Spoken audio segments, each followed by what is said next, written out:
Şimdi Ceylanlar tam gitmedik. Tam gitse bu tam güzel olacak.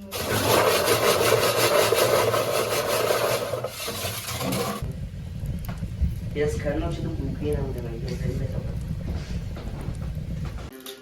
Telefonu izliyor.